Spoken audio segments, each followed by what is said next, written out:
Est-ce que c'est efficace, l'hydroxychloroquine ou pas, selon vous? Alors, pour moi, l'hydroxychloroquine seule n'est pas efficace. C'est L'association, la bithérapie, pardon. La bithérapie. Je résume. C'est l'azithromycine, l'hydroxychloroquine.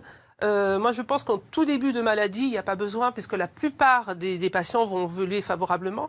Mais quand on commence à avoir des signes pulmonaires, notamment au scanner ou cliniquement, ou que les gens commencent à s'aggraver, se désaturer, avant même qu'ils arrivent à l'hôpital, il aurait fallu qu'ils soient traités vers ce J4, J5.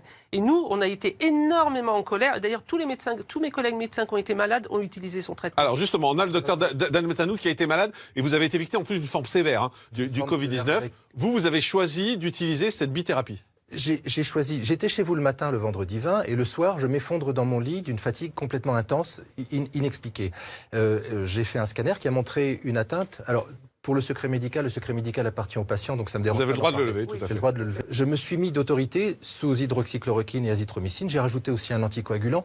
Donc, l'hydroxychloroquine a une valeur dans le traitement, et au début, et à la fin, quand il y a des effets immunologiques qui apparaissent. Et les problèmes immunologiques, les symptômes immunologiques peuvent apparaître longtemps après, 2, 3, 4 semaines. Mais docteur, vous dites... Et on a eu cette privation. Alors, il y a eu des privations à différents niveaux. Les médecins, il y a eu un décret leur interdisant de prescrire le traitement. Les pharmaciens leur interdit de vendre les masques. Il y a eu une colère monstrueuse.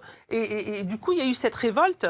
Et l'azithromycine, c'est un traitement qu'on connaît très bien, tous. L'hydroxychloroquine, c'est pareil, le plaquenil, c'est un traitement... Mais pourquoi cette levée de bouclier contre le professeur Raoult, alors? Alors, je pense que c'est autre chose. Il y a une histoire de personnes, et puis il y a aussi, comme je vous disais au début, il y a les puristes des études. Donc ça doit être fait comme ça, randomisé contre contrôle, placebo, etc.